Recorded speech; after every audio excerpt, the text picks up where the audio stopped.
হঠাৎ কেন মৌসুমীর সঙ্গে দেখা করতে সুদূর যুক্তরাষ্ট্রে ছুটে গেলেন ফেরদৌস, জানতে পুরো ভিডিওতে আমাদের সঙ্গেই থাকুন।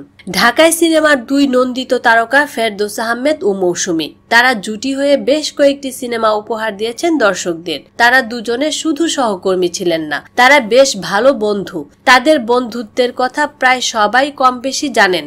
আগের চেয়ে তাদের চলচ্চিত্রের কাজ কমে গেছে। নায়ক ফেরদৌস রাজনীতিতে অংশ নিয়ে তুমুল ব্যস্ত হয়ে পড়েছেন।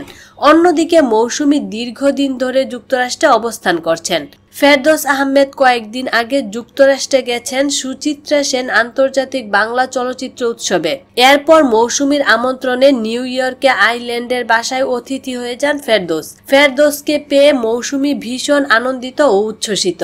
2 ঘন্টার বেশি সময় কাটে তাদের খাওয়া দাওয়া ও আড্ডায়। সেই আনন্দময় সময়ের কিছু ছবি ফেরদৌস তার সোশ্যাল মিডিয়ায় পোস্ট করেন। ছবি পোস্ট করে ক্যাপশনে ফেরদৌস লিখেন, মৌসুমী আমার প্রিয় মানুষ, প্রিয় নায়িকা, প্রিয় বন্ধু, প্রিয় সহকর্মী এবং বিভিন্ন দিক দিয়ে আমার ভীষণ কাছের একজন।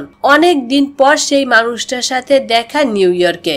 মৌসুমীর সঙ্গে দেখা হওয়ার অনুভূতির কথা জানিয়ে ফেরদৌস লেখেন, কি যে ভালো লেগেছে, কি যে অসাধারণ সময় কেটেছে, লিখে বুঝাতে পারবো না। মৌসুমী নিজ হাতে রান্না করেছে, ফাইজা এবং আন্টি পরিবেশন করেছে। আমার এই নতুন জীবন নিয়ে মৌসুমীর কত কথা, কত প্রশ্ন, কত যে আগ্রহ। গাড়িতে উঠে অনেক দূর এগিয়ে পেছন দিকে তাকিয়ে দেখি এই প্রচন্ড শীত উপেক্ষা করে এখনো তাকিয়ে আছে। ফেরদৌস আরো লেখেন, এই সম্পর্ক অটুট, এই বন্ধুত্বগুলো দৃঢ়, এই স্মৃতিগুলো অমলিন। মৌসুমী ভালো থাকুক, এমনটাই মন থেকে চাই। তো দর্শক, ফেরদৌস মৌসুমীর এই বন্ধুত্বকে আপনি কিভাবে দেখছেন জানাতে পারেন কমেন্টের মাধ্যমে।